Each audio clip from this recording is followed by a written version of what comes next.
Silence your cell phones now.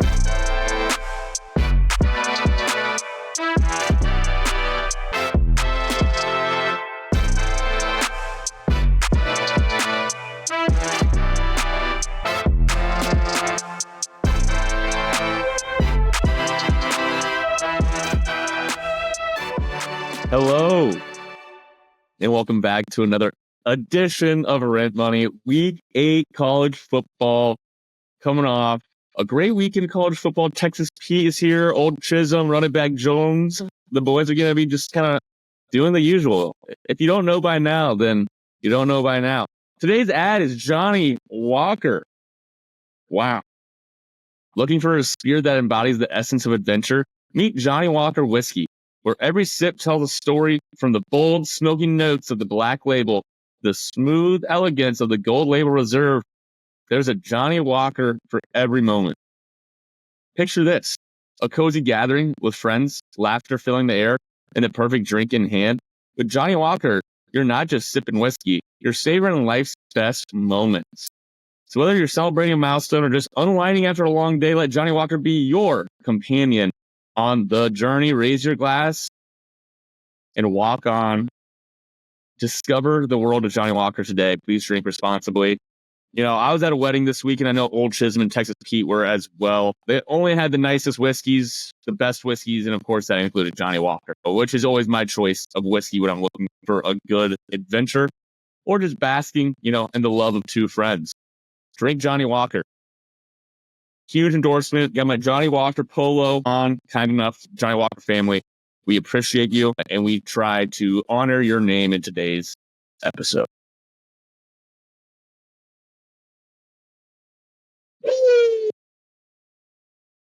Week 8 is here. Texas Pete, Old Chisholm, college football. We're in the part of fall. I know we turned the heater on at my place this week, and to me that was like, that first time you turn the heater on, you get that distinct smell. That smells like football to me. Smells like football. Yeah, we're what is it, halfway through the college football season now? A little bit more than halfway. Last weekend, week 7 slate did not disappoint. Unfortunately, as we mentioned, we were in the cut at weddings, so it was a big weekend of just periodically checking the score on your phone, seeing where it's at.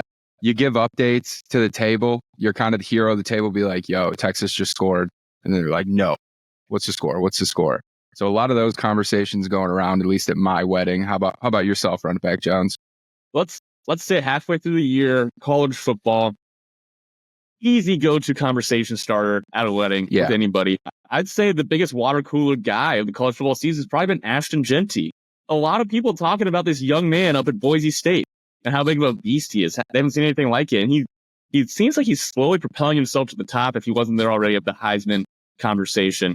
But I got to give Ashton Jeanty a shout out. Hawks dominant wedding as well. I think that people were excited. That was, early slate, big noon kickoff. The Hawkeyes rolled. And, you can say Ashton Jeanty's in a class of his own, but I don't know. Caleb Johnson's not too much further behind. A lot of teams have the Hail Mary. We saw Aaron Rodgers, Jets Hail Mary the other day. The Iowa Hail Mary at this point is just hand the ball off to Caleb Johnson. You might get down and get you a field goal. Yeah, Caleb Johnson absolutely dominated this past weekend. Again, I think he went for like 170 yards and 2 touchdowns or something like that. That's just becoming the norm for him. Receiving touchdowns. I think he'd definitely be in the Heisman conversation if it weren't for Ashton Jeanty, as you mentioned, up in Boise State. You got to hit the running back in the mix quota. Unfortunately, that position looks like it's full this season, but nonetheless, very impressive for Mr. Johnson. What about you, Adam? You're down there. You're rocking your burnt orange. We'll get to it, but obviously Texas has been involved with a few big games and probably their biggest of the season this week. Some orange talk, some hot talk. What are the people saying at the water cooler down in Texas? It was honestly just a lot of camaraderie as far as weddings go. This is one where it was a lot of friends. Like, I feel like normally there's a balance of family, friends. You have, for my family in particular, about 150 first cousins. And so there's always a little bit of mix and match. But at this one in particular, it was, I would say, like 90 to 95% like college friends. which was kind of a blast from the past. And then just anyone who was someone in Austin, Texas and knew the bride and groom, they also got an invite. So it was kind of a mosh pit of dudes. Just, I was the guy that brought a pack of heaters. And so we were all just standing around this one table while the dancing's going on, and everybody's watching Will Howard try to make it happen. And he almost did. But I would say a lot of Hawk talk, a little bit of Baylor, which I hand up right here. Don't know anything. Baylor really. Yeah, don't really know much about Baylor this year other than, they've kind of shafted you in the past, run it back. But it was still fun. And, as far as weddings go, yeah, why not? I love 150 of Chisholm's finest rolling up, all wearing the same, That's a Irish terrifying patch. That's all that was going through my mind there. God, yeah, Guinness hates seeing those guys come in. A Cavs family wedding is just, it's truly incredible. Every single one's just splitting the G to perfection every time. All right. Give and take. Well, yeah, Will Howard. Real quick, Oregon, Ohio State, the Big Ten game of the year. I feel like we say that every week, which is a lot of fun. It's the best. You but just this keep, one could- you just keep building on each other. And Dylan Gabriel, I gotta say, whatever you will, I do love when the lefty starts just chucking that thing, eyes closed, chucking that thing, and he started doing that a little bit against a Ohio State defense that I don't know. I thought Ohio State was going to get to their 28, and if they maybe lost, it would be a high-scoring game. But I think I was still surprised, and maybe that was just a little bit of like Iowa Stockholm syndrome from the week before. What are your takeaways from this game, from what you saw? I know we said we catched up on some highlights, and it was tricky to stay in touch. But maybe just like the outcomes of this game and what it means for the Big Ten. Yeah, I'll tell you what. These past couple of weekends, I have been having weddings on Saturdays. So I've been missing the games, and I've been watching like the 25-minute recaps of them. And I got to say, those are so much better to watch than like the 7-minute condensed version, because you actually get like context on what's going on within the game. And you get like the little snippets of, the refs taking a closer look at a play that was, could have been a 50-50 decision and stuff like that. So this is relatively new. In the past, I found it hard to kind of find the time to really sit down for the full half-hour recap, but it's been really good to see. So going back to the game. When you hear game of the year, you got to up that 7-minute to the 28-minute. Dude, and it was okay, it's not the worst thing that ever happened, but like, I'm just checking the score at the wedding on Saturday, and like, you just know this game is fucking awesome to watch, and you're just not seeing any of it. You're just seeing back-to-back long drives or like a quick pop play for a score. So I knew I had to definitely carve out the time for it. But going back to the game, I think we really... You could do, next time at the wedding, Nick, maybe they're serving lobster, and you could do a classic move out of the all-time movie Fever Pitch. Not an Academy Award-winning film, but in my heart of hearts, it is. You can ask for your betrothed or your significant other to place hands like so over the ears, because you have lobster hands. Anytime anybody's talking about the game in general, you avoid all contact with the game. Maybe even just turn your phone off completely. And then you're going to be able to just record that bad boy, fast through the commercials when you get home, maybe 1 o'clock, doze off, wake up, finish it on Sunday, the Fever Pitch way. Yeah, no doubt. Might have to employ that coming up this weekend. Yeah, so watch the movie first, and then you can really point to it as like, hey, this has direction. That one went over my head, so I was just trying to ride with it. But eventually, if I do go back and watch it, I'm going to hit that Leo meme pointing at it like, hey, he told me to do that. Anyway, the key is they're eating the lobster, and he's got his girlfriend plugging his ears for him, and he's just it's like, again, man, it sounds funny. Can't wait to see it. It's slightly better than what is it? Second episode of Seinfeld ever, where he like taped the Knicks game because he was doing a set, and Kramer immediately walks in. He's like, can't believe the Knicks blew it on. And he's like, no, Kramer. I was gonna watch it. Do I just do an impression every week now? You pull it out. More than one are welcome. All right. At the wedding, you say, wow, this is the best night of my life, honey. I can't believe I was going to be preoccupied with the game. It was so nice to be able to remove myself from that. And then somebody walks up and says, can you believe Will Howard just fucked that shit? Oregon won by 2. Pretty quickly on the ride home, you didn't tell her, worst night of my life. Can't believe I missed that game. Exactly. So for everyone listening at home here, Oregon won this game 32-31. High scoring matchup going back and forth. The game ended with Will Howard sliding near midfield as time expired. This is an ode to Nico the other weekend as well. So it's becoming a recurring theme in college football. But I don't think this game ultimately it's not a bad loss anytime you lose to a top 5 team. Although I will say Ohio State's defense definitely underperformed. They're on paper, they were touted as being this elite unit. But if you go into a game of this caliber and you let up 500 yards and don't force any turnovers, I mean, that's ultimately going to fall on your shoulders. The offense did their part. They put up their points on the road as well. But yeah, if anything, I think Ohio State takes the positive out of it that Will Howard is able to hang in these blow for blow games and can put his team near scoring position, in a tough matchup. Yeah. And both these teams really should make the college football playoff, and I don't think that changes from the outcome of this game. And they might still see each other in the Big Ten championship. So could be a fun preview to a rematch later. I don't know if anything, and we saw that with the voters in the AP poll, right? Not moving Ohio State too far down. I think they still are like, okay, these are probably the 2 of the best 5 teams. Where did they fall at this week? I think they're at 4. 4 or 5. They barely fell at all. Got it. All I'm saying is, if anyone wants to blame this game on Will Howard, you're a fucking idiot. You cannot blame this on him. If anything, for that one play, I would blame the coach being like, hey, did you not know that there was a runoff? Did you not know that things were going on here? Because Dan Lanning, absolute Bill Belichick masterclass, being able to get time off. Like, people at first were like, oh, he's not that smart. He's not. Well, apparently he is, because that was a thing of beauty. I personally think that the one person, if you want to pin this on somebody that just underperformed to the point where it probably led to this loss, it's Denzel Burke on defense. This is a guy that was going to go pro last year. He gave up a 69-yard touchdown to Evan Stewart. Absolutely got dusted. Dude, and then Evan Stewart was 2 or 3 out in Eugene last week. It was good to see this big breakout weekend. Did I not hype him up preseason?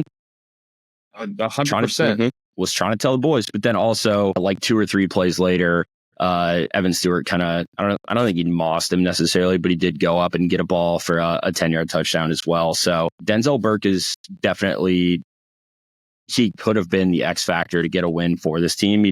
He wasn't able to deliver. I expect him in particular to have a bit of a fire under his ass back half of the year. I don't think that this game is, I doubt this is the first time we watch these 2 teams play. I have a weird feeling that we'll see them both in the Big Ten championship. Yep.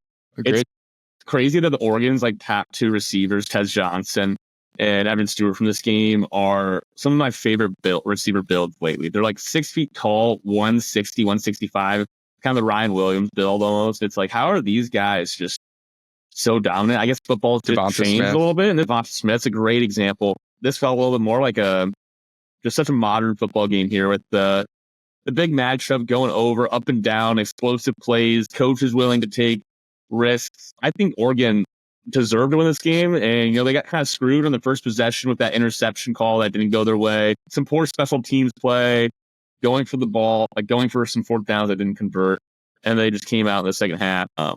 Honestly, great second quarter, and then were able to close it out.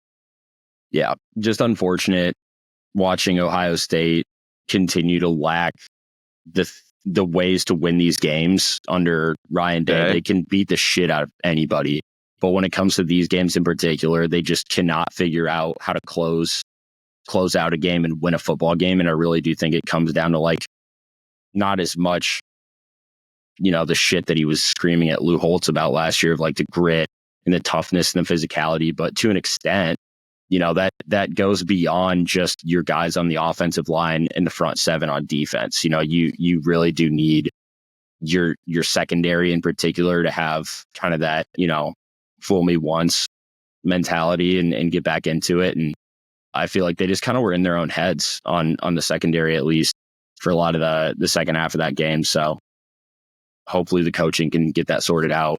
And like I said, we'll see these guys again. Yeah, a few items of note real quick just from last week's slate.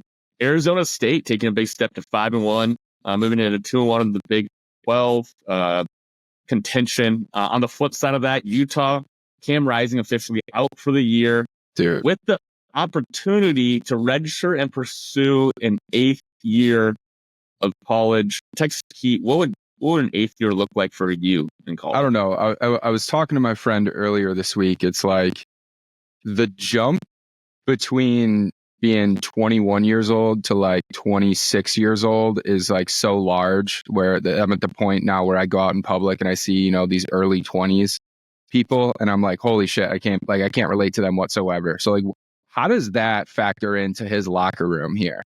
You know, he's 25 years old. I think he's turning 26 in May of next year. He's going to have nothing in common with a true freshman coming in that's 18 years old. Going 8 seasons, that's 2 full terms he's serving as a college football quarterback. And I mean, no doubt when he was healthy 4.5 years ago, yeah, he was solid, but I just don't see the appeal in him anymore. Like, clearly this guy's injury prone and he can't make it through a season. So it's like time to hang it up, brother. Yeah, and I think his career probably at Utah is most likely done. Maybe he does pursue that 8th year. Maybe he feels a little bit more at home as a 25, 26-year-old in Utah, you know, where the average age of marriage is 20, 21. You know, he's got a lot of adults in the room there, maybe for some college football players. But yeah, that's a big loss for Utah. Maybe it's a little bit more of a defined path forward for them now, that they don't have to deal with the Cam Rising will and you won't the Heat every week. But definitely a disappointment of a season so far for the Utah team. I think was a pretty clear favorite going into the season in the Big 12. Another team that's trying to hang tough in the Big 12, Kansas State. Kind of some Pac-12 after dark vibes in this game, winning 31-28. I think a few of us had Kansas State maybe by 3.5 or 4 points. So we were all losers on that one, but it wasn't necessarily a bad beat. Kansas State came down with a game-winning drive. Shout out Avery Johnson to ice this one away. Maybe the big story coming out of this one, a few things. Travis Hunter left the game early with an injury. Shedeur Sanders continues to play well. And then lastly, Shiloh Sanders getting absolutely dusted by DJ Giddens on the ground, Kansas State star running back. Yeah, there was a highlight tape going around that Mr. Jones shared with me earlier. It's all from this Kansas State game, but it's Shiloh just getting dropped on like probably a dozen different plays and just taking a horrible angle of pursuit on like another half dozen or so. Very embarrassing, and the young man needs to figure it out.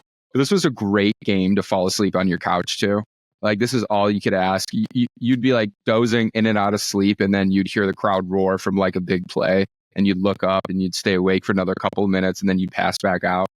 So that's what TP Saturday night looked like last weekend.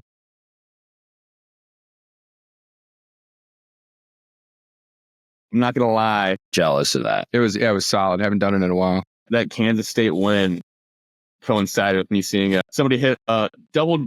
Let's see how many digits, a 5-digit parlay, which was pretty exciting to see in a bar late. So shout out Kansas State, shout out Avery Johnson. Red River rivalry. Used to be the Red River shootout. Oklahoma can't shoot out. We'll let TP cover this one. Yeah. So for those listening at home that have any care, Texas Pete's Texas Play of the Week presented by Dude Wipes once again prevails. We are 5-0 on the season on our Texas plays. Looking to make it 6 coming up here. You just can't draw it up better than this. Texas came out a little bit slow the first few drives. You know, at first you thought, hey, maybe this could be a game. Ultimately just blew them out of the water. Oklahoma was down bad with injuries at the receiver position. I think they were missing their top 5 in the lineup. Couple that with, you know, the true freshman quarterback, as we mentioned, with his second start against probably the best defense in college football.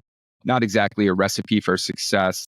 Texas takes care of business here and rolls on for a big matchup this weekend, which we'll cover here on the tail end of the pod.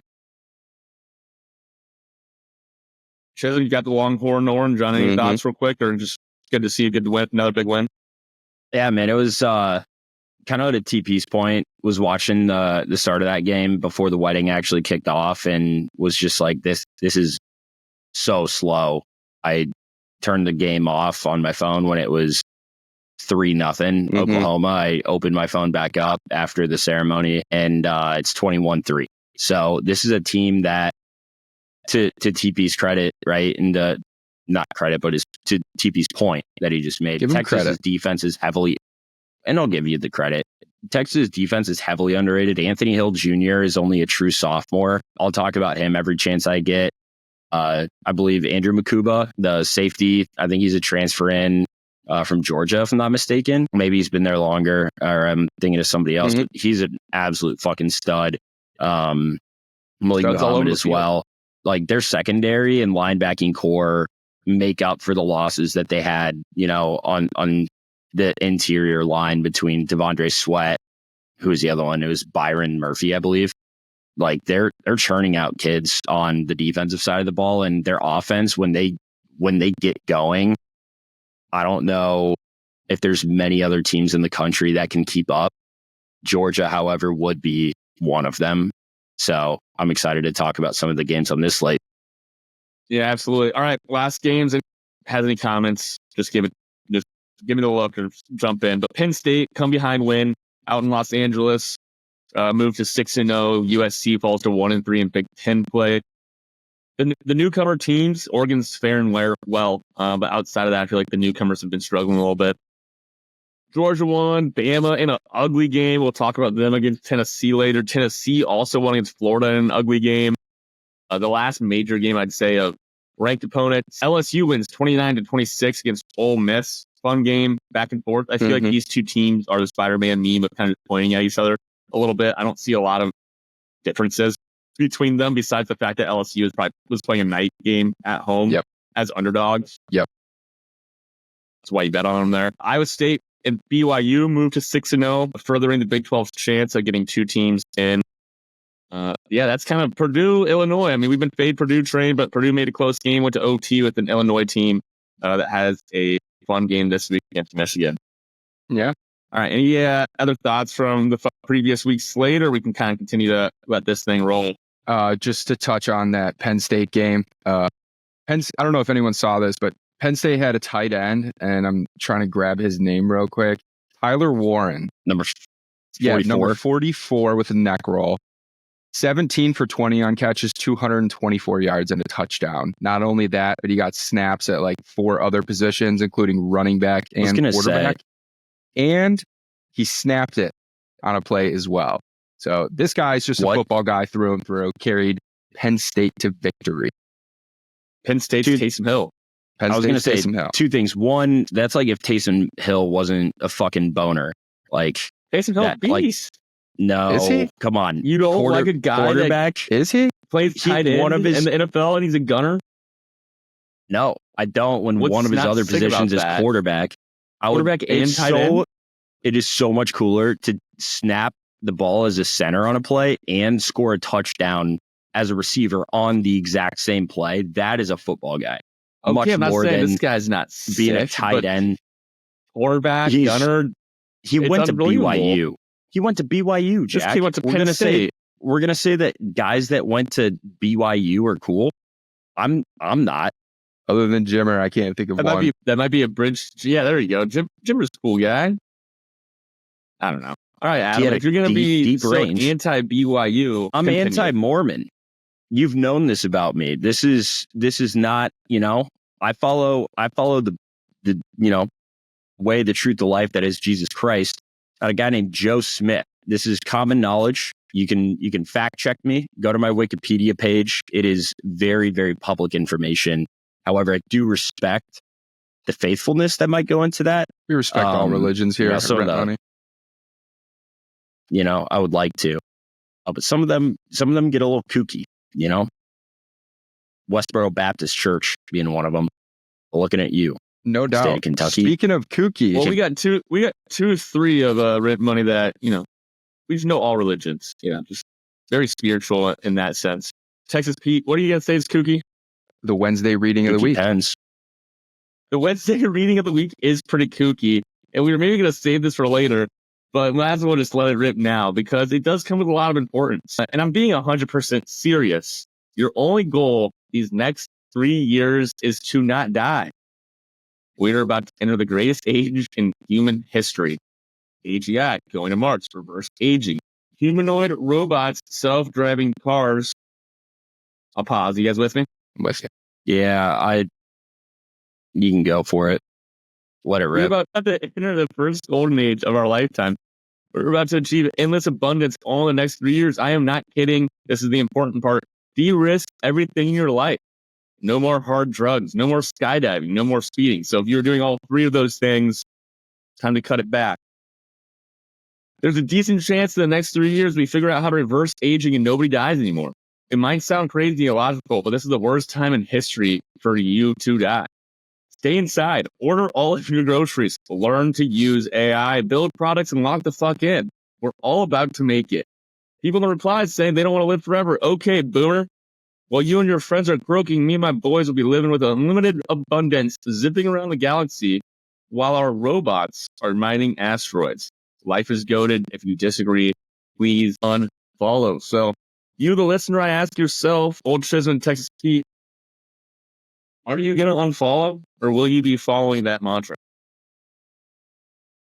Life is goated. I mean, he put it simply right there. Just did it. Life's goated when you have a 25% boost on FanDuel and DraftKings every day. Let's keep it rolling. We're in the golden age. This is the golden age of boosts. You got to lock the fuck in. If you're not locking the fuck in, if you're going to go put a slip in, right? Let's say you're going to go gamble. Don't go to a casino to do it. You might die. Right? That's what he's saying. Go Don't do it. Do it from home. log into your phone, pull up FanDuel, pull up DraftKings, MGM Bet. Let it play there. Kevshu, what do you think about that? Are you going to live your next three years like there's everything to lose and nothing to gain? No. I think this is the softest fucking left-wing bullshit. I'll say this, right? Name one other time that someone has told you to stay inside, and it was a good thing. As a kid, it was because it was raining during recess. We don't like that shit, right? Fast forward a little bit. You're in college, negative wind chill of negative 26. They're like, don't go out. Don't go out. Bitch, it's New Year's Eve. And I'm 19. I'm going out. Hose don't get cold. So we're going out. A couple more years later, COVID, they're all like, stay inside. I'm like, ever heard of herd immunity? Or the fact that we're all going to die no matter what? I don't mind people. Not anymore. We're not going to die no matter what. You hear this? You got 30 years to make it. The claim was never that it was immortality. The claim was 200 to 300 years of life expectancy, which I also don't think is a good thing, because guess who's going to be the politicians at that point? Same people that are on the top end of the spectrum now. You're going to have 300-year-old dudes running office. Me personally, I don't like that. If you go back in history, take where we're at right now and subtract 300, brother, those aren't very good times for a lot of people. As a straight white guy who is a Christian, once again, winning. But, as I sit here and understand and check my own privilege, which apparently exists, I can't with a straight face sit here and tell you that, it's for the betterment of society, unless we get a little bit more Teddy Roosevelt in the world. But, he was 1 in a million. I don't know if we're getting another Teddy anytime soon. So I think we should lower the life expectancy. Lower the life expectancy. Okay. It's too high. It's too high. Old Chisholm at the wedding, watching Ohio State, Oregon in between drags, in between plays. No, I will say I had two questions. I had two questions that I kept asking people that I sort of knew but didn't really know. Mm-hmm. And vice versa, because they understood like my sense of humor, who I am, what I'm about.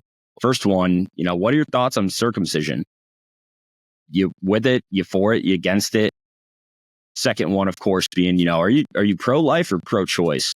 Just, kind of getting a feeler out there. And then if they ask me what my stance is, of course, not answering directly. Mm-hmm. Unless they dug it.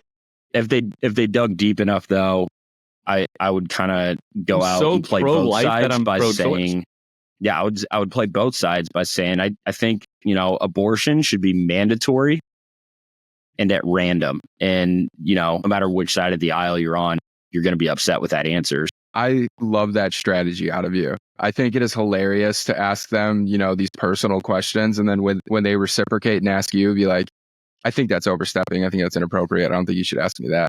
Hit them with one of those. Get a pulse check real quick.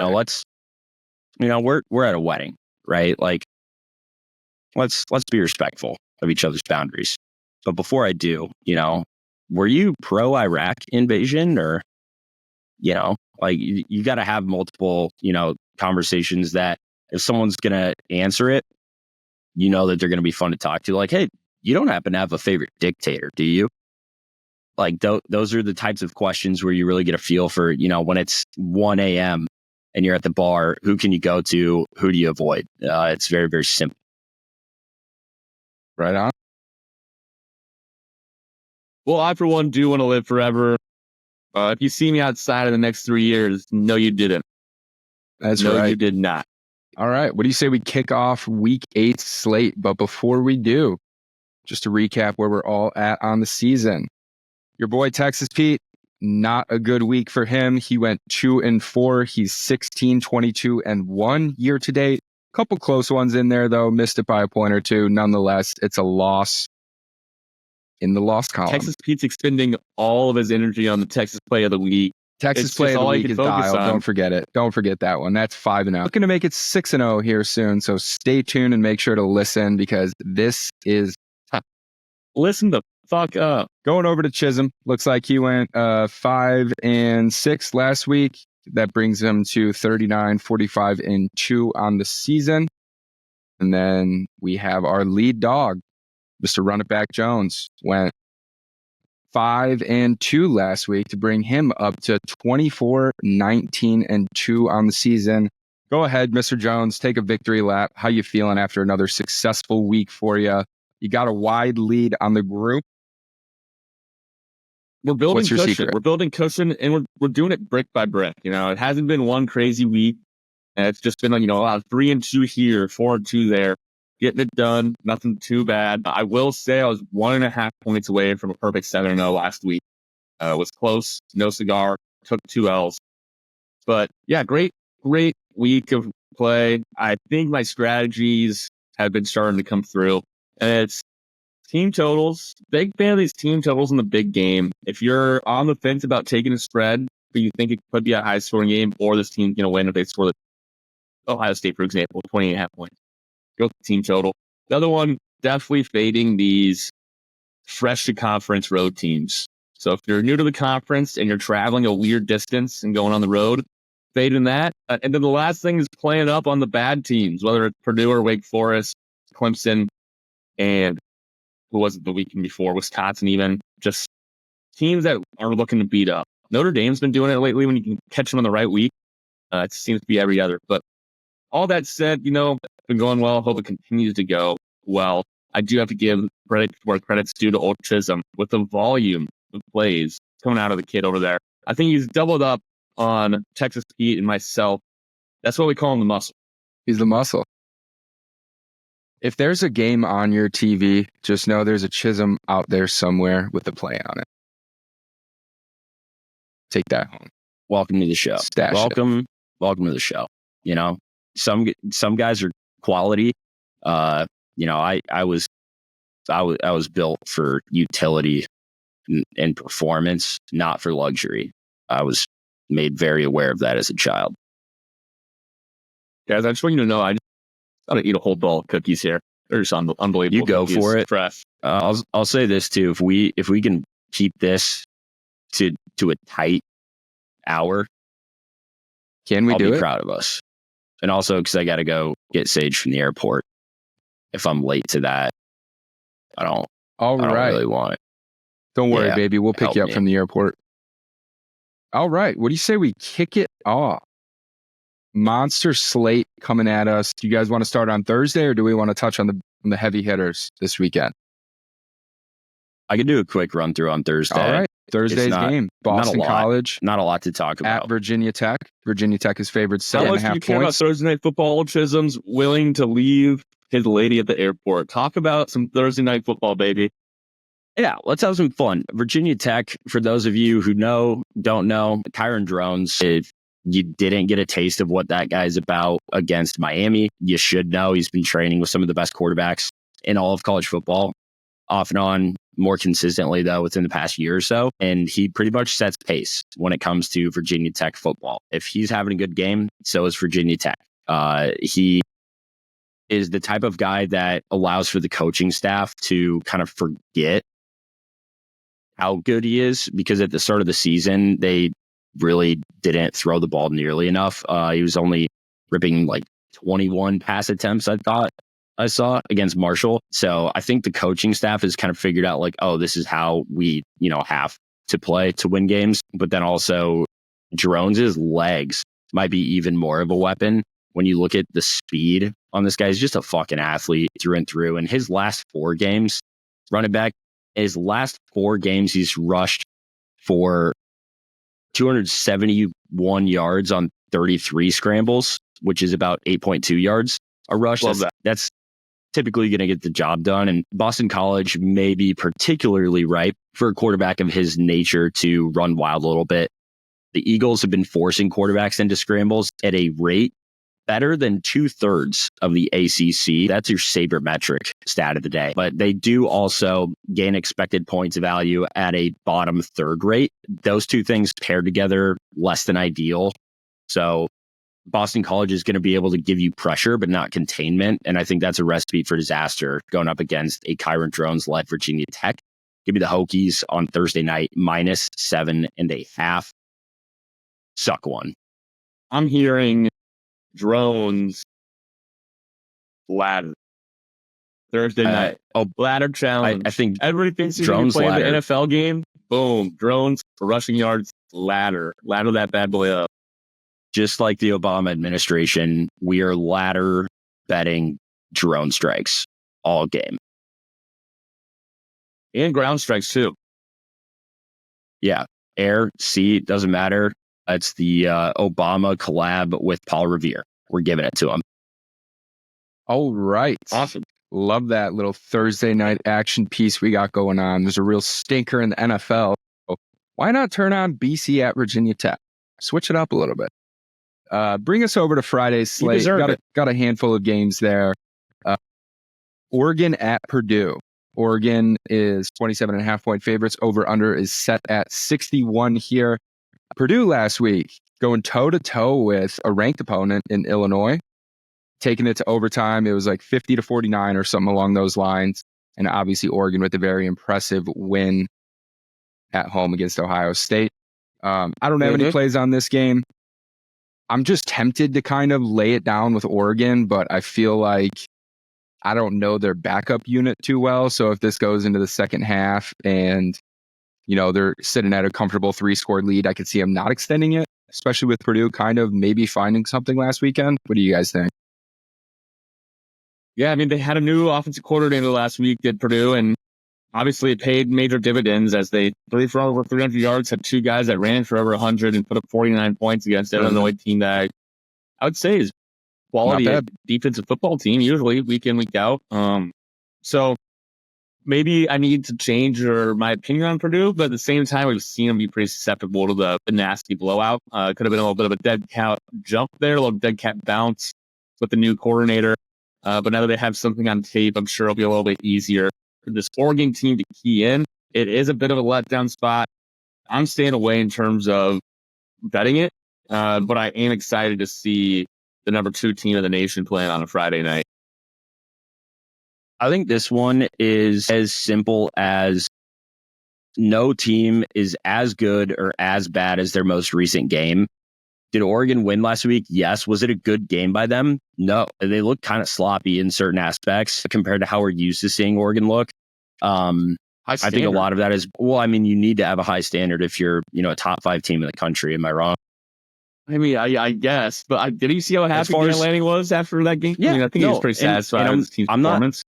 I'm not slighting Oregon at all, but I am saying in terms of their power ratings for a lot of the analysts in the world, you know me, I'm not a numbers guy. I'm not an analyst guy.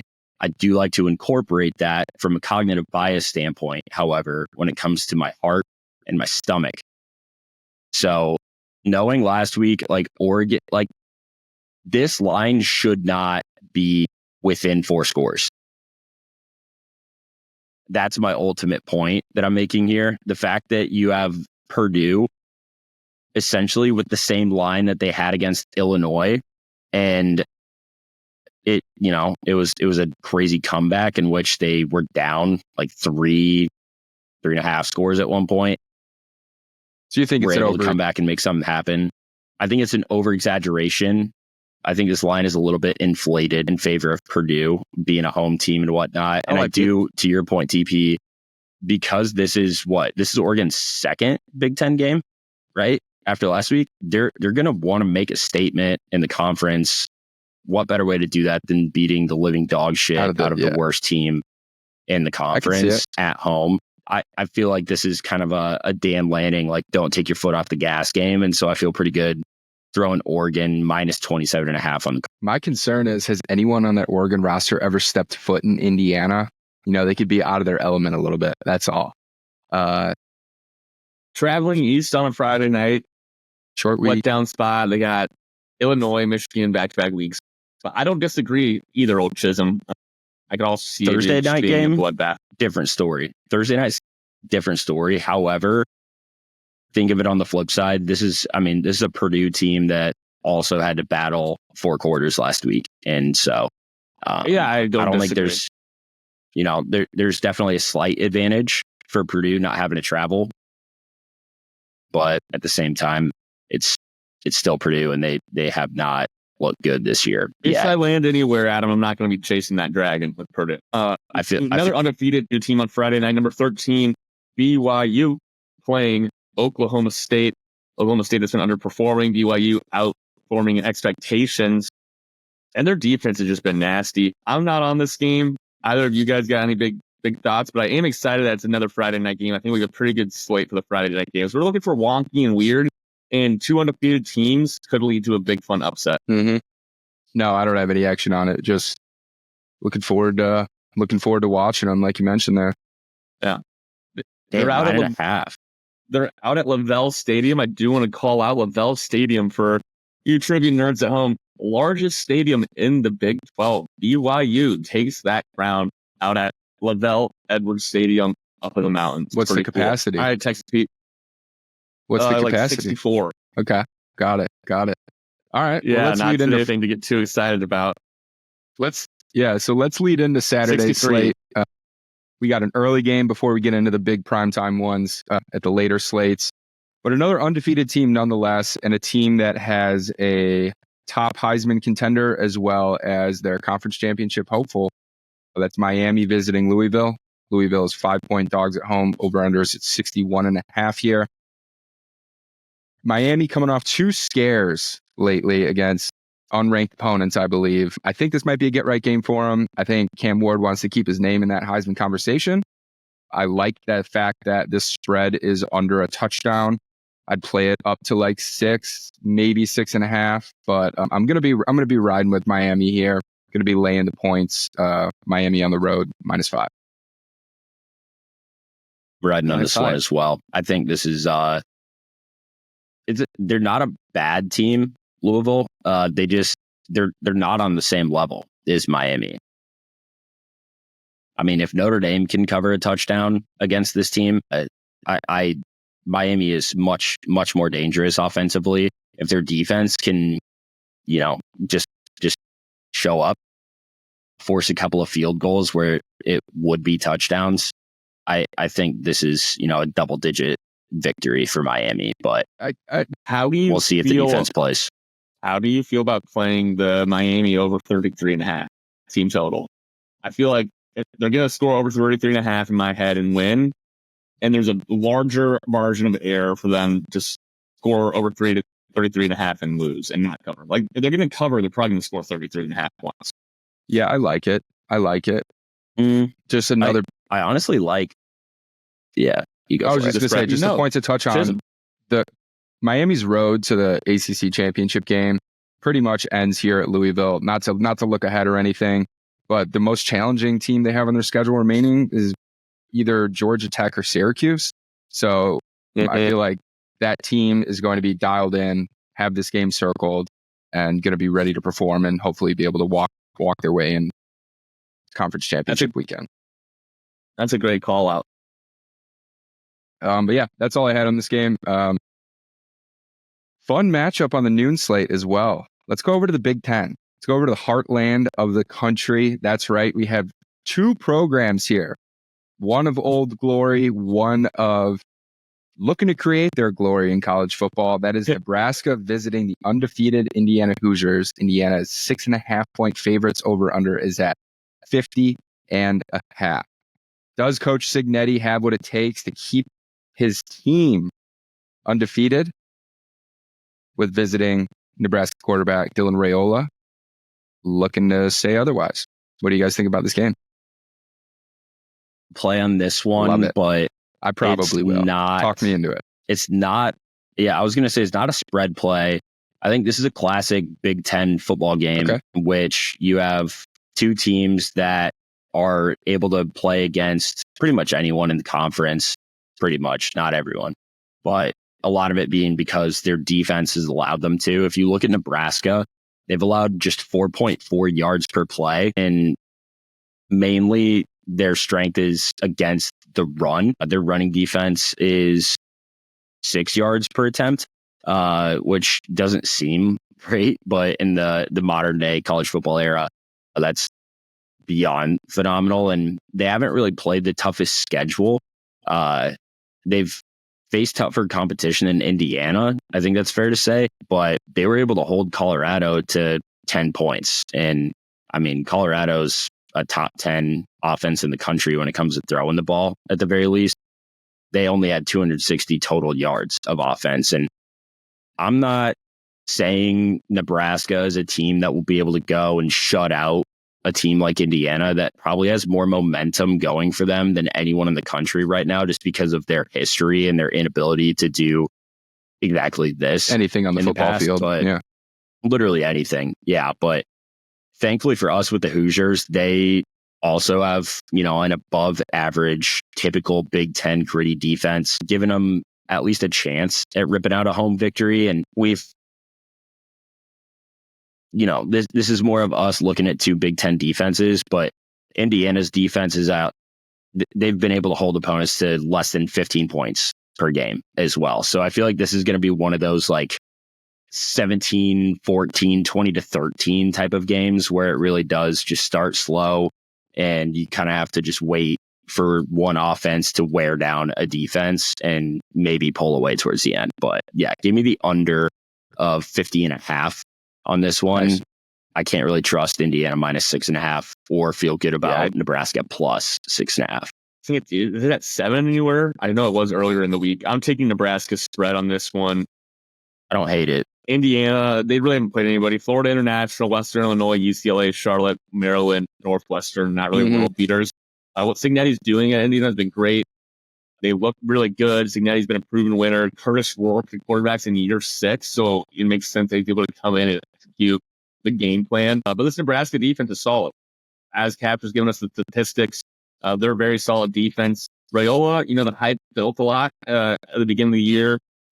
We were discussing on this show. It feels like it plateaued a bit, but that's not even a bad thing, right? Freshman. He's been playing pretty consistent. Yeah, he's been playing pretty consistent. It's not an up and down roller coaster. The plateau has been probably something you're looking for in some ways, in the consistency. And now Nebraska's coming off a bye week, and Matt Rule has been a very successful coach against the spread coming off bye weeks historically, and I think that's going to be taking place this week at Indiana. I'm also with Cavs. I'm going to be under 50.5. You laid it out really well.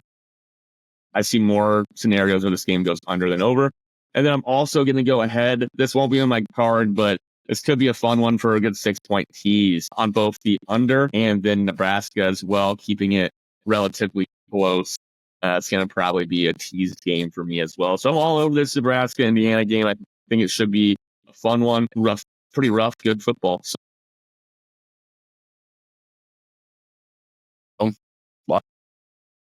Should we get in the meat and potatoes of the weekend? Couple premier SEC matchups, starting with the 3:30 slate. We have Bama going to Rocky Top in Tennessee. Tennessee is 3-point home dogs. Over-under is at 56. Both teams are coming off of pretty much the same past 3 games where they win a big game in the SEC. That'd be Bama beating Georgia and Tennessee beating Oklahoma at the time. And then these past 2 games in conference play, they've pulled it out, or I guess they both lost to an unranked team and then had another close win against an unranked team. So they're pretty much on the same cadence. What are the keys to this game here? Who do you think has the advantage going in, and what do you need to see to prove your hypothesis right? Adam, you're a pretty good hypothesis. Why don't you lay yours out?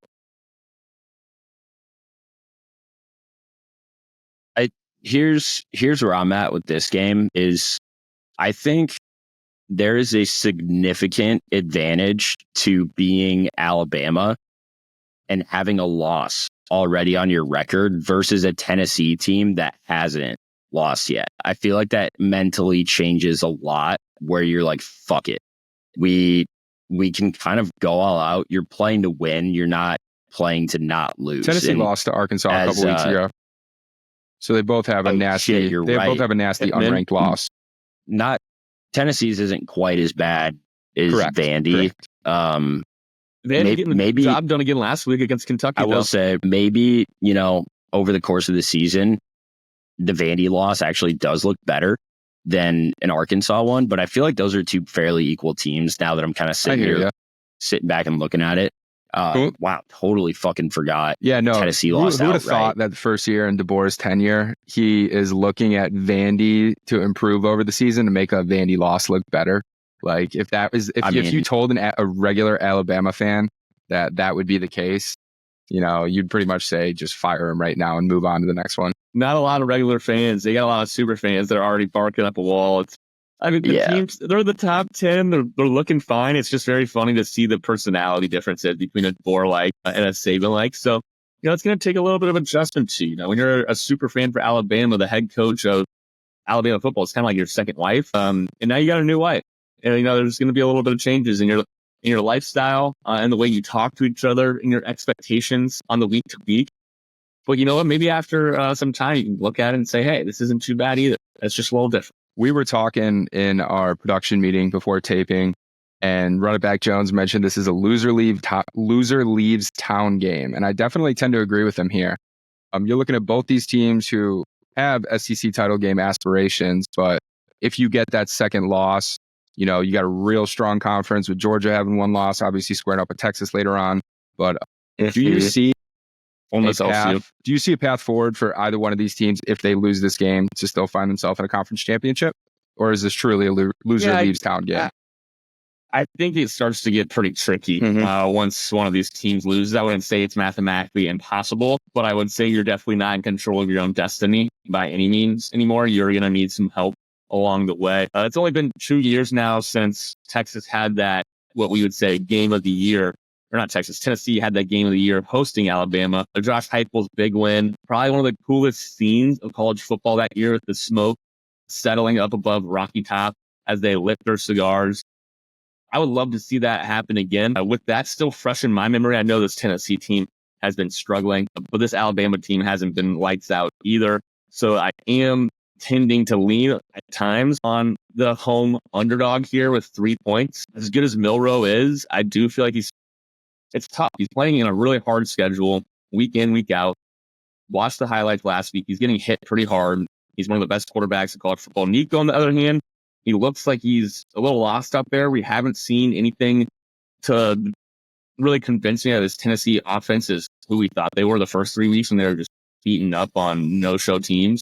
They haven't put together a complete offensive game in almost a month now, which is why I had to look at this total of 56.5. And I'm gonna go with the under. I can't believe this is the same total as the Georgia-Texas game. 56.5 feels like a lot for two teams that haven't really gotten it going. The only thing that could come back to bite me is this Alabama secondary being a little young and willing to give up a big play. Tennessee is not very efficient moving the ball. They don't, break you down 4 to 5 yards at a time, but they're more of that big play, over the top type offense with hype. That's the rub there. And maybe there's a few big plays and that knocks the over out of contention. I lean Tennessee at home as an underdog, but we'll see if that gets promised. Yeah, I would have to agree. The only thing keeping me from actually throwing that would be that Tennessee is just not good against the pass on defense. They're ranked 100. They're ranked 190th in the country in terms of giving up passing yards. Bama isn't much to write home about either. They're 74th in passing yards and 74th in rushing yards, at least for Tennessee. You're 15th in rushing yards given up. Very similar teams, though, on paper, when you just look at not only their record, the teams that they've played. I guess Bama would probably have a little bit of an advantage kind of having beaten Georgia. But outside of that, these are two two teams that need to win this game. I think this, in my mind, I see this as being the game of the year. I feel like we've had 8 of them already. That's the beauty of college football. It's the beauty of college football. I think Nico being the young buck going up against Jalen Milroe, who's somehow one of the more veteran quarterbacks in the SEC, is like a true junior. We'll see how this one goes. I feel like I have to lean Bama in this one, but because you're getting a field goal at home, Rocky Top can get fucking wild. It can get pretty crazy. I feel like between that and it being an afternoon game, the fans aren't going to be too drunk yet, but God knows they will be. I don't know which way to go on this one for the spread or the total, so I'm looking for a live line probably by mid to early second quarter, and whoever's down, that's who I'm going with. Hope I'm wrong on the under, because these two teams are a lot more fun when they're moving the ball and playing good offense. But geez, based on the Bama Georgia game, yeah, our sweet boy. You're as big of a Nico rider as any of us, Texas Pete. Are you still staying in his corner? Yeah, can never leave it. I think it's a pro Nico pod. College football. Yes, this is a pro Nico podcast. Nico, come on the pod anytime. We're happy to have you. College football is at its peak when you got a bunch of storylines that are tying together, and I think this is a unique opportunity for it. I like the young developing quarterback in Nico Iamaleava, and then I also like the new regime coming in at the Legacy Institution in Alabama. I think this upcoming football season would be phenomenal for the SEC to have Nico win this game, cement himself atop the SEC, put him in that Heisman finalist contention. And along with that, I want to see DeBoer and this Alabama team earn their stripes, regain that, say, hey, this isn't just a legacy institution that we just expect to win. You actually got to go in and do it. And so for that reason, I like the home dog here. I'm going to be taking the 3 points. It's a pro Nico pod. It's an easy decision. It's a coin flip. Boom, done. So yeah, that's what we got for that game. You got anything else anything else to add? No, do it. Yeah, go to the big boy. We're talking meat and potatoes. We're talking 2 premier SEC matchups. We're gonna go over. Nuts. We're gonna go over to the night game here. That'll be UGA Bulldogs at Texas. Texas is 5-point favorites as of now, although there has been some action on this line, and the over-under is set at 56. One very important thing to point out. This is a first-round game for Run It Back Jones mascot pool. That's right. We got the 16-seed Bevo squaring up with the one and only Ugga. I'll tell you who would love the Wednesday reading. That's Ugga. He wants to live forever. He wants to stay alive for the next 3 years to be able to appreciate all those fine things that our world's about to offer. Yeah, big win for the mascot matchup.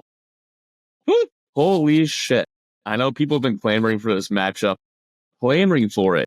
All people talk about this weekend, because truly, if you weren't aware, Texas Pete mentioned it, Bevo landed outside the top 15 of our real mascots inaugural ranking. And UGA, aka Ugga, was crowned the champion of our real mascots inaugural ranking. When a game means more off the field than it does on the field, and it's this big of a game, I mean, the storylines write themselves. Right? We had the Bevo versus Ugga spat encounter, whatever you want to call it, from a few years back. I know that I'm going to be watching pregame to make sure there's no funny business on the sideline, because I can see that spilling over onto the field. A chippy game, a hard-nosed game. Both these teams want it bad. I think Texas is surely out on a mission to be the number 1 team, to go undefeated, to prove their dominance. They're nasty in the trenches. And then UGA, Kirby Smart's as big of a motivator as anybody. If he sees Ugga out there spatting with Bevo, he might be liable to go and push a student athlete watching over Bevo. You never know with that guy. But he's going to have these Bulldogs ready to play as well. If last week was the game of the year, we might have a new contender on our hands this weekend in Austin, Texas. 100%. Also, another thing to point out from this game, I think whichever team wins this game, their quarterback is going to be locked in as a Heisman finalist for the end of the season. Because, the Heisman committee, whoever votes on it, they have to fill their SEC quarterback quota in order to keep their job. So just keep an eye out for that one right there. maybe want to hunt some value. Last time I checked, they were both 15-1. That'd be Ewers and Carson Beck. So just putting it out there. If Ewers didn't get hurt, Yeah. maybe. And if Carson Beck beat Bama, maybe. Granted, we'll see. If he wins this game and can dominate the rest of the way through, we'll see. But I feel like SEC quarterbacks aren't where they used to be as far as Heisman runnings go. It was like Pac-12 was getting sucked off last year just for them to not even exist as a conference they anymore. went back to I was like, where do we go from here? Now the front runner is, between the top two guys. Neither of them are quarterbacks. So yeah, maybe they go back to their roots. We get a little bit of SEC here, but yeah, TP. This hasn't gone well for me the last few times that I've squared off against you, but I'll let you start here. I know you're on one side, I'm on the other, so I'll let you, begin the opening remarks, if you will. All right. Well, I do love Georgia in this spot here. This is Georgia's first time that they're a dog in their past 50 games. So that's nuts. I think the season of chaos will go on here. I think this line opened up at 3 or 3.5, and it's moved up to 5 now. I just think that's way too many points to give to this team. Both teams here, I guess, are looking for their premier win of the season. Granted, you had Texas beat Michigan early in the season, but that win isn't looking as impressive anymore as we've seen Michigan go on. And then obviously UGA falling to Bama a few weeks ago as well. Don't quite have that notch on their belt. But I just like the points in this situation. I really do. So I'm going to be taking UGA plus 5. And then just a little sweetener play. I'm probably going to tease them as well with the under of 56. So 6-point teaser there. Just something to keep an eye out for. What do you got? What do you got from the Texas side, Mr. Chisholm? Yeah, this is one where, although it has moved to 5, this is kind of the same thing in my mind that happened last week.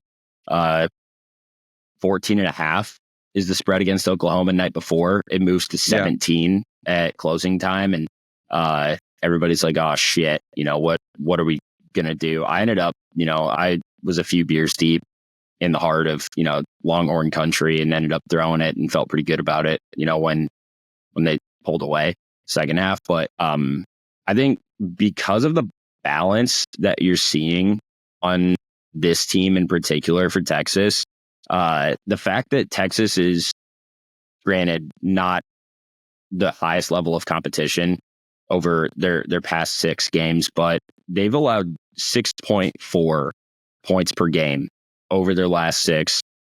Arch was in half of them. Now you have Quinn back. He knocked the rust off last week in the first half, and you really watched him just start to take over. And aside from that, I think Georgia's defense has been more vulnerable this year than in the past. And I think that was, what was typically a strength of this team was their defense. They're just outside of the top 50. They're 59th right now in EPA per pass, allowing over 300 yards passing to Mississippi State's backup. Mississippi State's not a good team this year. The fact that it was their backup quarterback makes that look that much worse. And that's extremely concerning because even if Texas has their backup in, I still think that he's probably a top 5 quarterback in the SEC. Georgia's defensive line being the bigger piece here, there's not any dominance where there used to be nothing but dominance. They're 46th right now in defensive line yards, 79th in power success rate. And I think Texas is going to be able to exploit that anytime they're in a short yardage situation. So in my mind, you have an offensive-minded coach in Sark that should know all of these things going into the game, understand the weaknesses and vulnerabilities of that defense, and also be able to understand how Alabama was able to force Beck to struggle, at least in the first half of that game not too long ago. The fact that Texas is putting up all these points on offense, holding opponents less than a touchdown is great, but they're ranked 15th in one of my personal favorite stats. It's called Havoc. pressures, sacks, you name it. Hits. Quarterback hurries, hits, all of the above. They're 15th in the country right now, and they're the 4th best in the country when it comes to the pass rush. They're going to limit explosive plays. And they're also, friendly reminder, they're playing at Darrell K. Royal, 100,000 strong. This is the biggest game that Texas has had by far since Bama came to town just a couple of years ago. And that was one that I was at. Typically, DKR can be quiet. They're kind of a old school. Fans are just going to sit there and be very attentive. But for the big games, the fans get up, they get loud, they get going. And I've been pretty impressed with the ability of this liberal arts college to kind of turn it around and make things happen for a student section that, hasn't really been the strongest within the Big 12, let alone now the SEC. So short story, very long. I like a lot of those stats paired with multiple model projections having this, right at about 5.5. So I'm perfectly fine taking Texas -5. If you were able to get them at -3.5 when the game opened, kudos to you, but I would take this all the way up to 5.5. Wow, that probably coincides with what I've been reading, Adam. I'm a big fan of going to the message boards, seeing what the fans of these teams, the blogs these teams are saying. And I got 5 bold predictions for you here from Brian Sweet out of Hook'em Headlines. 5 bold predictions for the Georgia-Texas game. Number 1, Quinn Ewers will have a flawless game against Georgia. Number 4, Quintrevian Wisner runs for over 200 yards. Number 3, the receiving core has a massive field day. Number 2, Carson Beck will have a rough night. And number 1, Longhorn secondary gets 5 interceptions. So let's just say that the people over at the wonderful blog of Hook'em are pretty bullish on the Longhorns this weekend. While I'm not as bullish as Mr. Sweet on his 5 bold predictions, I do think this has the opportunity to be a very high-scoring game. And, I've been a total whore, guys, just total whore. We're going over 56 as the total for this game between our dear Uga and that rapscallion Beaver. Yeah, you kind of had me going there. Is he predicting that first bullet was like Quinn Ewers is going to have a perfect game? Okay, good. He is a big game player. He shows up in these spots, and that's just Hook'em Nation, whatever. 5 it was. interceptions cracks me up. Brian Sweet. I think that's more likely than Wisner running for over. I'm pretty sure Wisner's like their 3rd string running back. Maybe he's the 2nd. I know Jaden Blue is, kind of been the guy for Texas since CJ Baxter got hurt in preseason. And he's had a little bit of the fumble rooskies. He's fumbled every single game. He's like a modern day Justin Fields if he was a running back. So that is certainly something to keep an eye on. One other subplot to this game is Carson Beck and Quinn Ewers are both sitting at plus 1,500 for the Heisman odds. And this is kind of both their opportunities to either go this way or that way in terms of the Heisman. I think they both have actually out of some of the long shots. Obviously, they both won't be able to have a play, but I think one of them will make it to New York, depending on how they finish the season. Absolutely, if Texas continues to run the table, I think Quinn Ewers has as good of a chance as anybody as winning the Heisman. I don't think at the end of the day, people want to vote for a mid-major running back or want to vote for a Colorado buff. They want to resort back to the tried and true of who's the starting quarterback with good numbers on the best team in the country. So, Jack, go ahead. Would you agree with what TP said then a little bit ago, that with both of these quarterbacks being around that 1,500 mark, the winner of this game, quarterback's going to get sent to New York? Or are you sharing a different sentiment? No, that's the same sentiment. I was pulling up Hook'em Headlines.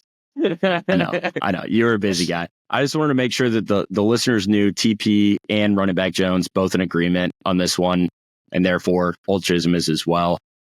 This is a happy triage, happy family over here.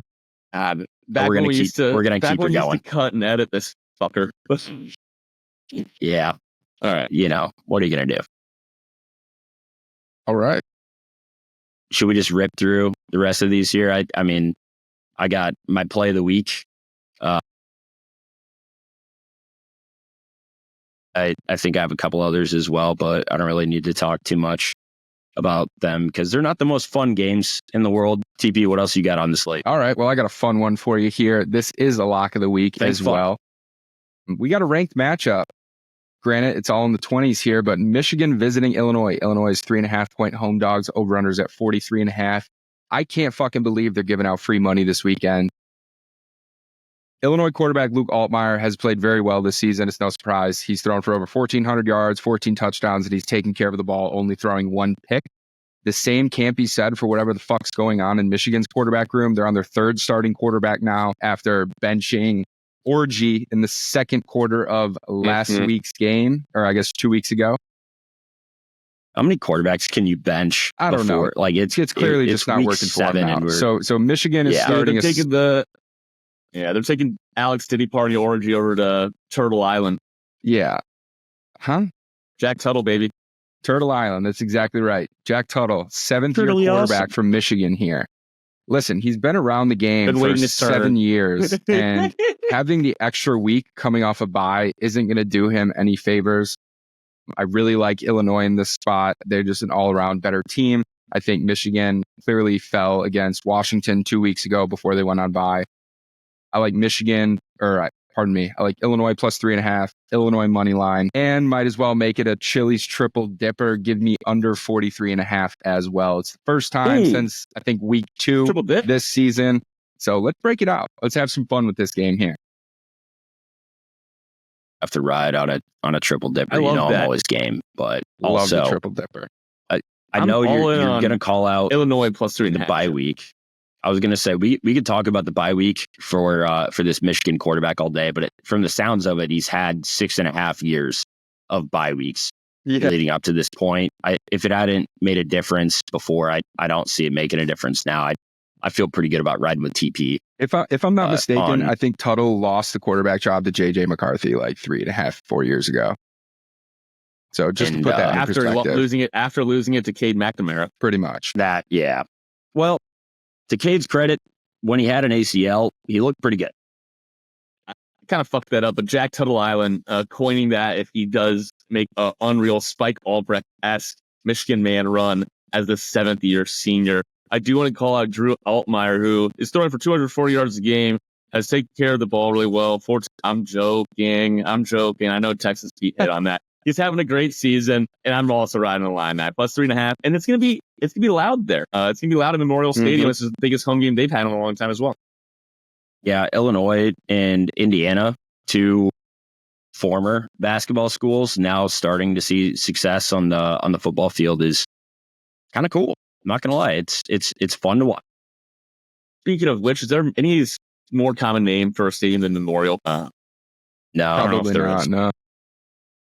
Yeah, there's only one Kinnick. There's only one Jack Trice. Big House. Only one Horseshoe. I think my favorite nickname for a stadium, not to go completely off the rails here, but UCF having the bounce house. That's just fun. Takes me back to the love a good pump bounce it up house birthday parties back in the day. Yeah. I'll take over. Wikipedia in your own time. There's probably 35 different Memorial Stadiums in college football, so pretty solid. Damn. Never forget. Yeah, not bad. I'm going to go over to my play of the week. I think this may be Turner's, but I know it's on his card. I'm looking at another Big Ten game. My alma mater, our alma mater, University of Iowa Hawkeyes going on the road after a phenomenal victory last week in which we were all on board for. They're taking on Michigan State. Michigan State is getting 5.5 at home. Hawks are going to have to pretty much score a touchdown to cover. Lucky for us, they've been doing that at a fairly decent clip this year in comparison to years past. Michigan State is a football team. And they're yet another Big Ten football team that will struggle to score against this Iowa defense. Recently, as you saw last Saturday, held Washington to just 10 points. The Spartans' offensive line for Michigan State has been just about a step above dog shit, ranking 25th in offensive line yards, earning the 4th worst pass block grade, and pretty much making sure that Aiden Childs is going to see pressure damn near every time he drops back and takes 3 steps. Iowa, Phil Parker, we know him, we love him. They blitz fairly infrequently for a team that gets as much pressure as they do, but if they want, all they need is 4 linemen in order to force Childs to throw yet another interception to Jamari Harris and the rest of that Iowa Hawkeye secondary, one of the top at forcing turnovers in the country. But then also some other turnover stats for you. Childs has already thrown 9 interceptions and committed 15 total turnover worthy. I don't know if the guys are playing at Butterfingers on defense or what's going on there, but looking at Iowa's offense, I will beat this drum all day. Caleb Johnson is as good as they get at college football. Johnson. I would love to see JT in the Big Ten or the SEC. He's one of those guys that I think would still be putting up phenomenal numbers, if not, as good. Maybe I wouldn't go that far, but Johnson's averaging about 8 yards a carry right now, excelling after contact, which has been really pivotal for the Hawkeye offense. And I don't know if you guys know this. And against loaded boxes, yeah. If anyone wants to start saying, "Oh, he's only played, Playing against these plumbers teams or whatever," he's pretty much played the exact same amount of time as Genty has, same amount of loaded boxes, etc. But on top of all that, Michigan State's defense is ranked 99th in tackling. Apparently, they're not good at that either. They struggle at preventing explosive plays, and they're going to have a pretty tough time containing Caleb. And then let's not forget the most pivotal aspect to Iowa covering larger spreads than we're used to seeing in the past. Torrey Taylor may be gone, but Reese Dakin, he's here. We got another Aussie pinning opponents deep consistently. And then, projecting this game damn near up to 10. I got it about 9.5 is as far as I would go for the Hawks in this one, based on some of the models and systems. And on top of that, you got Kirk's 200th win. Let's give this man his flowers. I believe his 200th Big Ten win. Or am I mistaken there? Or second most all time. But yeah, in the Big Ten. Hammering the Hawks. They are my play of the week. Anything else that I missed? No, you covered that pretty damn well. Also covering and playing the Hawks 5.5. Could be a shutout pitched by this Hawkeye team. I was just fucking absolutely loving the quotes coming out of the locker room this weekend. As much as we've harped and complained about Kirkball on this podcast, it was nice to be reminded why he's been the head coach of Iowa for 26 straight seasons, 200 wins, second most in Big Ten history. Let's give the man his flowers this week. Unbelievable performance against Washington at home, bounce back spot after getting boat raced by a better Ohio State team. And the guys on the team just seem to get it, and they seem to want to improve, and they seem to understand that nothing's going to be handed to them. They might not go out there and be the best team every weekend, but they're damn sure going to try their best to be the best version of themselves. Let's go Hawks on the 5.5. I love seeing the photos. I don't know if you watched or if you're, as addicted to scrolling through Iowa's Instagram during and after games as I am. But if you go look at the picture of Kirk just kind of addressing the room in the locker room, there's not a single guy that doesn't have 110% attention just fully given to this man. Like the amount of respect, the amount of love. I don't know if you were, Jamari Harris had some, really, really solid quotes talking about how Kirk has helped him become the man that he has wanted to be and the leader and the football player and you name it. Like this is an institution that has a true program. They've had one for 25 years now under Kirk's tutelage. And I would expect that, this game right here that we're looking at, this is a typical Kirk Ferentz. Get up early, break off a few runs for second quarter, and then just continue to wear down and beat down piss poor Michigan State defense. It's fun to see a good O-line play again. We've been getting some Iowa O-line play. It's pretty ecstatic. To your point, shout out. Quote, go ahead.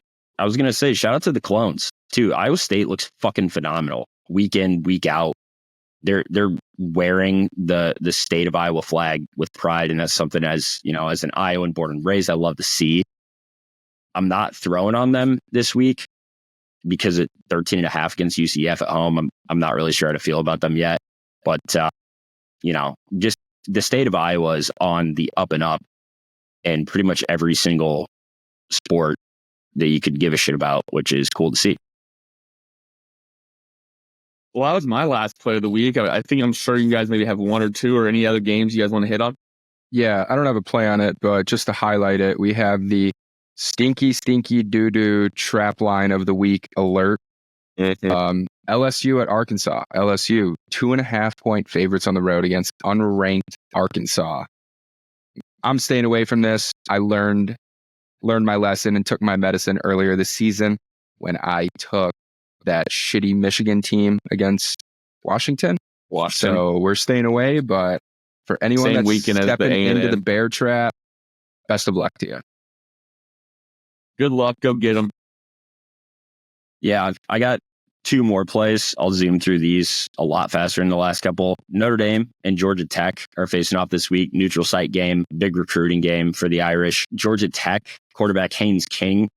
I haven't gotten any update, but I believe I'll text him. he is injured. I'm not sure. Thank you. Not sure if he's playing or not. Something to keep an eye on. But don't think that this is a home game for Georgia Tech just because it's at Mercedes-Benz Stadium. Notre Dame travels. We've talked about this since the trains of Newt Rockne, bringing it all the way to the present day. They do these games every single year, 2 to 3 times a year. And all three of us acquaintance, Notre Dame grad Ryan Spicer, lives down in Atlanta. Just example A there. The Notre Dame faithful are all over the country. They really are. And that's an Olympian family as well. So put some respect on the Schweitzers, specifically Carissa. But Ryan has how many records in the state of Iowa? Wonderful career. At least one. Yeah. Just a good kid, too. Wish him nothing but the best in life. Outside of all that, because it's a neutral site game, because this isn't really giving any advantage one way or the other, I think it's going to be really interesting to watch this one because Notre Dame is now down 2 cornerbacks. Benjamin Morrison suffered a hip injury last week. He was one of, if not the best corner in the country. We'll see him probably in the first round of the draft next year. But then also Jaden Mickey, if you guys recall, redshirted earlier in their year. He would have been the number 2 guy right now behind Christian Gray.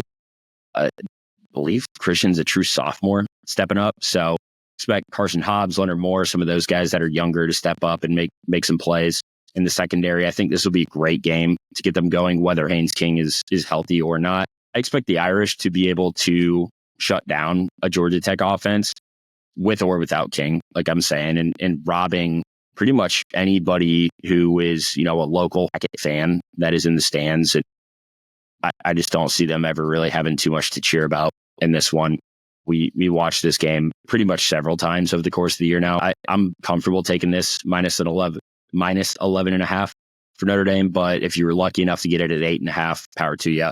The only other game that I have on my slate is looking at Rutgers. Did not work out well for us last week. Apparently, Wisconsin decided that they wanted to play football for the first time all year. And Rutgers did not. But we're back because of the point Jack made earlier as far as some of the trends and things he's been picking up on. UCLA is making one hell of a journey all the way over to the opposite side of the country. And anytime you're getting that travel for a team so far this year, it's worked out pretty fucking well. I couldn't tell you what the record is for, West Coast teams going to the East Coast or vice versa, but I know that you're winning money, and that's just reality. That's human nature. Your body's not adjusting as well. Noon game too. And whatever circadian rhythm you have, it's not going to adjust enough on a 3-day work trip, I think that they have. So UCLA doesn't really have any luxuries afforded to them. Rutgers has a few because that game is essentially in the minds and bodies of UCLA. They're going to be playing football at like 9 in the morning. So on top of that, the Italians are going to get up, get rowdy, and they're going to pretty much pounce on what is a current 5-game losing streak for the Bruins. And I don't really see them matching up physically or, just as a battle of wills. I don't see that going well either. Somehow this game is dropped. Started out, Rutgers was opening at 6.5 and somehow now down to 4.5. I don't know if that's because of last week or what, but if they're going to give you points, fucking take them. That's exactly what I'm going to do here. I would be more than willing to play this up to 6.5, but 4.5, brother, I'm all in. So that's my card. Chisholm, you have me sold. I'm going to be trailing you on that one. Give me laying 4.5 at home versus UCLA. Noon game. This is playing at 9 a.m. UCLA time. It worked for us a couple weeks back. Yeah. It worked for us a couple weeks back when Washington was coming in town. Maybe it is. It is midterm season. That's exactly right. Good call, but great to shout that out. Missed that when I was scoping the board earlier, trailing you on that one. Last play I have here, that is going to be the fuck it, McMillan's down there somewhere. Play of the week. Trailing. We're trailing. Trailing there, We're trailing. That's right. Glad you picked that one up. For those of you that are listening at home that know, there was for you. Colorado at Arizona. Over-unders at 58 here. Both these teams are piss poor at defense. I'd love to see a Shiloh Sanders getting dusted by McMillan in the middle of the field clip come out of this one here. Whether Travis Hunter's playing or not, I think that plays into the over with this one. I wish this game were at like 10:30 at night so you could just fall asleep on the couch to sweet bliss. But it is at 3:30 Eastern, so I was a little hesitant at first, but ultimately decided we're going to be taking the over here at 58. I like it. And I just am still trying to figure out this line. I don't know what's going on. If Travis Hunter plays, I don't see how Colorado's losing that by 3. So leaning very much on Colorado. Tafita hasn't looked right in a few weeks, but there's something in the water when these two teams play. So glad you brought this game up, Texas Pete. It's probably going to be on my viewing card for sure. Yep. And as always, for everyone listening at home, you can find our entire cards on our Twitter at RentMoneyBurner, X account at RentMoneyBurner. You'll see our plays. We track them, keep them live, post them for you there. Otherwise, you can follow us on our Instagram. Mr. Jones, what's our Instagram? The Pop Off Podcast. The Pop Off Podcast. If you're not listening to a lot of the different previews coming out for some NBA basketball or some NFL football as well, I know Old Chisholm's been contributing on the NFL football side too. Give those a listen. All right. Any other games y'all want to discuss, or should we just recap our plays for the week and wrap this one up? I have a question, and then we can get out of here. Let's say you have over 12 groomsmen. How do you go about putting those in an order while you're getting married? What do you mean? How do you power rank your friends? How they're standing? If you're putting 5 people, let's say, as groomsmen in your wedding, nobody's going to be too butthurt about being told, maybe you're the 5th in line or 4th in line. It's like, we're all just great friends up here. It's not a big deal. But let's say he's just going out and ranking these guys based off how much he likes them. Getting ranked the 12th or 13th friend, there might be some slights, in your head. You're like, that guy's ahead of me. But like, why am I even up here at this point if you're just going to put me last? So do you just go ahead and rank them out, or do you try and do some kind of a different way of going about that?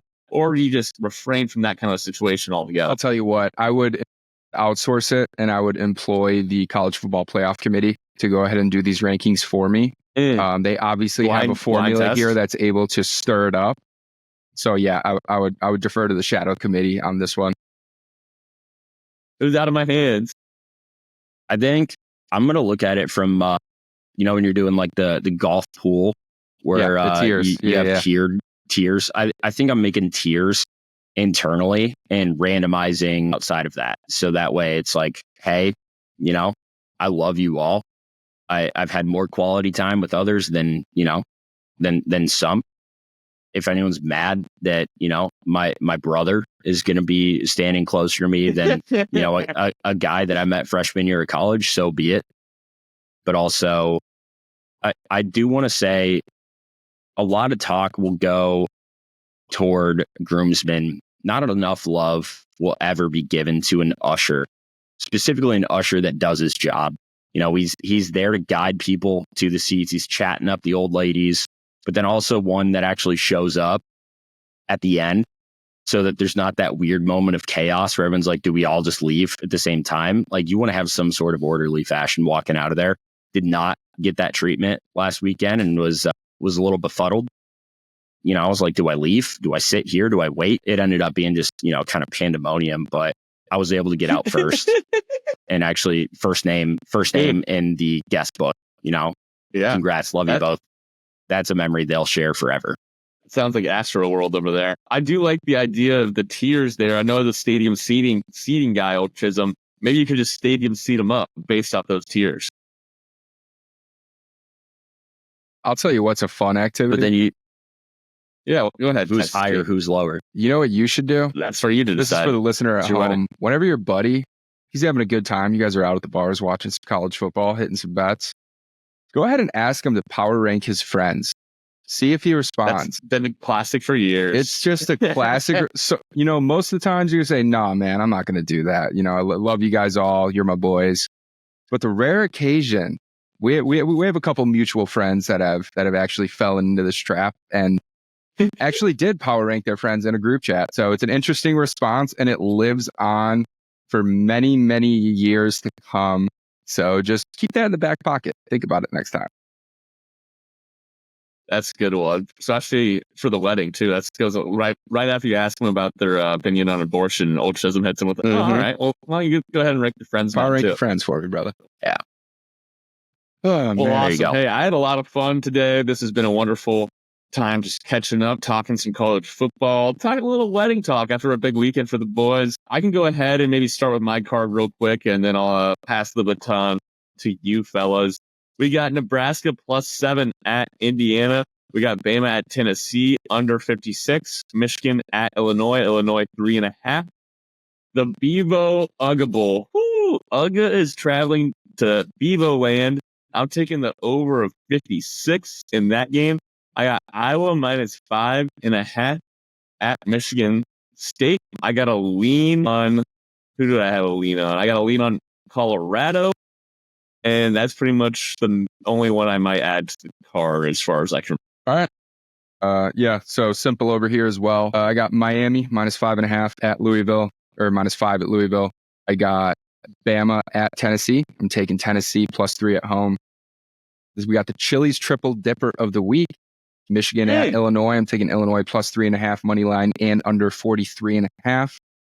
UGA +5 at Texas. Colorado at Arizona over 58 for the fuck it McMillan's down there somewhere. Play of the week. And then Chisholm talks me into this one, but I'm taking Rutgers -4.5 at home versus UCLA.